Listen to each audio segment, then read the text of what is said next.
Hello, my dear children. Today we will take a chapter from your literature book, The Mask. In front of you is a picture of Satyajit Ray. He was born in Calcutta and he is one of the famous filmmakers. He is a director, so he's a storyteller, he is a writer. He authored several novels, short stories, primarily for young children and teenagers. And Government of India also honored him with Bharat Ratna in 1992. He created two of the most famous characters in Bengali fiction, Feluda the sleuth and the Professor Shanku the scientist. His stories are simple and entertaining. So now let's begin with this chapter, The Mask. So this is a story of Feluda alias Pradosh Chandra Mittal, who is a detective, but this is not his profession, but he does this work for a pastime. Another character is Topshe, who is Feluda's cousin, and he is also the narrator of the story. And he accompanies Feluda everywhere. Feluda is a very popular character in a series of Bengali detective fiction novels and short stories. Just like Chacha Chaudhary. Chacha Chaudhary is very popular. Similarly, Feluda is also popular like Chacha Chaudhary, but in Bengal. Okay, you might not be knowing him. As I told you, he's a detective. So, in this story, also, he tries to find out a person who has sent a threatening letter to Rajan Babu. He shows his doubt on many people, and eventually he finds out who is the person who is sending threatening letter to Rajan Babu. So let's start the chapter.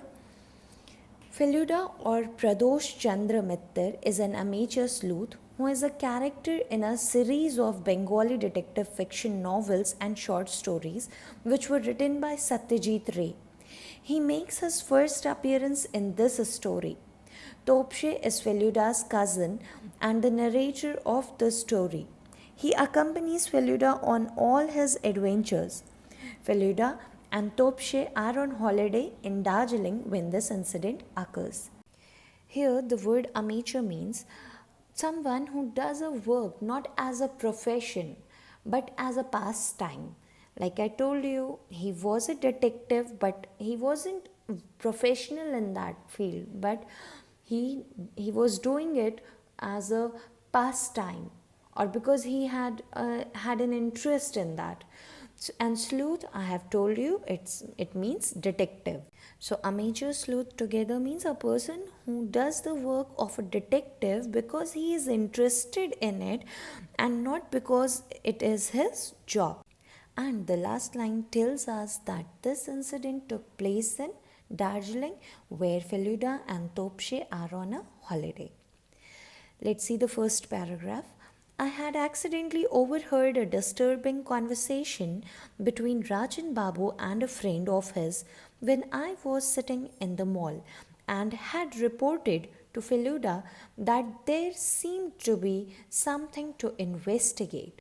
As I have already told you, Topshe is the narrator, so here I means Topshe. Topshe is saying that while he was sitting in the mall doesn't mean this mall that you have in your city, not this mall, but like this one you see. This is Mall Road of Nainital, and this is a place, a stretch of a road where one side shops are there, and there's also a place for people to sit and enjoy the sight. So Feluda was sitting in mall and he eavesdropped a conversation between Rajan Babu and a friend that appeared to be very disturbing. And as soon as Topshe heard the conversation, he went to Feluda and told him everything, that there seemed to be something to investigate. Rajan Babu, an amiable old man, was living a peaceful retired life in Darjeeling. Recently, he had taken in a paying guest, Tinkori Babu, On the recommendation of a dear friend, Tenkori Babu had a special weakness for cheroot, and before moving into Rajan Babu's house, he had made sure that Rajan Babu had no objection to it. So Rajan Babu, who is retired and a friendly old man in Darjeeling, and he has a paying guest also, and this paying guest was recommended by a dear friend. Paying guest means someone who lives in your home and pays you for food and accommodation. And this paying guest had a very special weakness of cheroot. Cheroot is a kind of cigar, and he had a special likeness for this thing. His name was Tinkori Babu. Tinkori Babu is a paying guest. And before shifting to Rajan Babu's place, Tinkori Babu had made sure that Rajan Babu is not against of him smoking the cigar called cheroot. A few days ago, Rajan Babu had received a threatening letter by post. It had words not written but cut out from newspapers and books. Be prepared to pay for your sins, is all that it said. When we visited Rajan Babu to inquire about it, Feluda asked, "Have you a reason to suspect anyone?" "Absolutely not. I don't remember harming anyone any time." "Does anyone visit you regularly?" "Well, I don't get too many visitors. Dr. Phony Mitra comes occasionally only when I am ill." After some investigation, Feluda said to me, "Dr. Phony Mitra could be the one who sent the letter. He seems to be in need of money as he doesn't have a good practice. A letter like this would make Rajan Babu afraid and make him ill. And if that happened, he would naturally go to his doctor." So, in paragraph 3, it says that Rajan Babu received a threatening letter.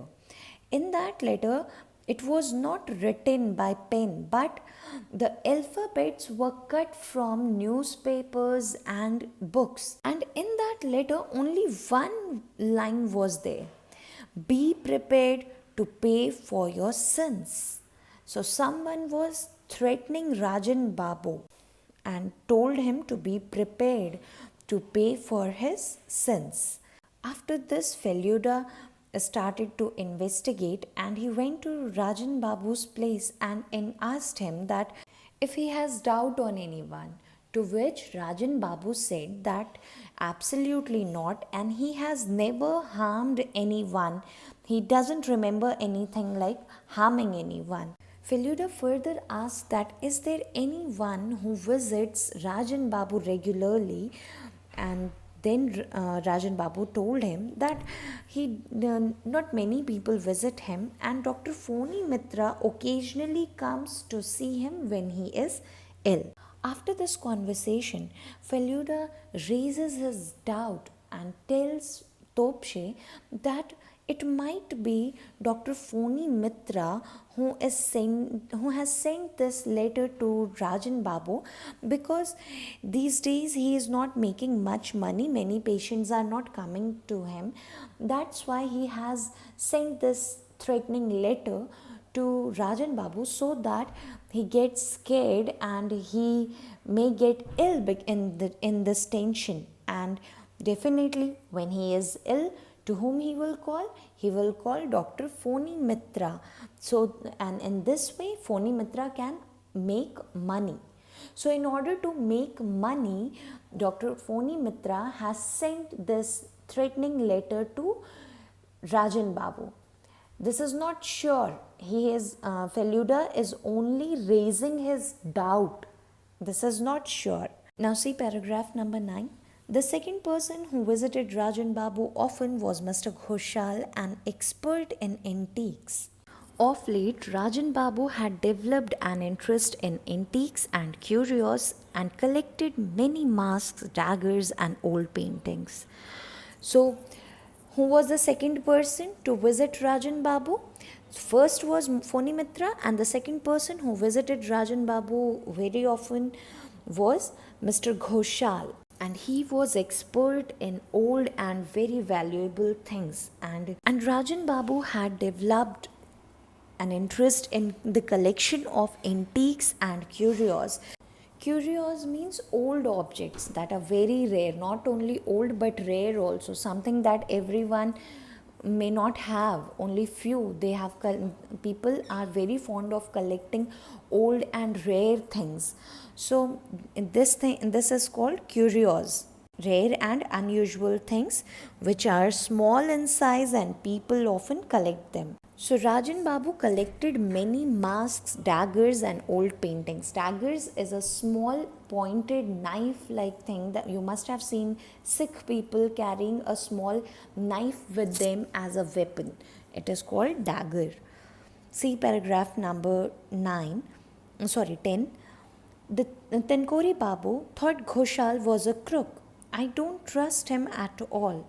He pretends to be interested in art and antiques, but I think what he really wants is to buy them cheap here and sell them to foreigners at a much higher rate. Tenkori Babu had told Feluda when we met him in the coffee shop the next day. Then he might have a motive in sending the letter to Rajan Babu, said Feluda. I learned during my visit to the curio shop today that the shop is going to get some fresh supplies this evening. Next day, Tenkori Babu, who was a paying guest, and Feluda and Topshe, they all three met in a coffee shop where they discussed about Mr. Ghoshal. And Tenkori Babu told Feluda that he doesn't trust Mr. Ghoshal at all and he is a dishonest person. And he shows that he is interested in art and antiques, but he is not interested in it. He is interested in buying the art and antiques at cheap rate and then sell it to foreigners at much higher rate. Who is saying all this? Tenkori Babu, because he thinks that Ghoshal was a crook, was a dishonest man. Now let's see paragraph 11 and 12. Then he might have a motive in sending the letter to Rajan Babu, said Feluda. I learned during my visit to the curio shop today that the shop is going to get some fresh supplies this evening. I see, exclaimed Tenkori Babu. A letter like that would naturally frighten Rajan Babu into staying at home for a few days, and Ghoshal would get to buy all the new pieces. After listening to the view of Tenkori Babu about Mr. Ghoshal, Feluda reaches on a conclusion that it must be Mr. Ghoshal who has sent a threatening letter to Rajan Babu, because Feluda visited a curio shop. Curio shop is a shop that sells same old and rare objects. So Feluda visited a curio shop that day and he came to know that some fresh supplies were coming that evening. Listening to this, that new supplies were coming that evening in curio shop, Tenkori Babu said that a threatening letter would definitely frighten Rajan Babu, and out of fear he would not go to the curio shop to buy the new supplies. And then who will buy those supplies? Mr. Ghoshal. So they reach on a conclusion that it must be Mr. Ghoshal who has sent this threatening letter to Rajan Babu so that he stays in his home only and Ghoshal buys all the products at cheap rate and sell it to foreigners at much higher rate. Now see paragraph number 14 and 15.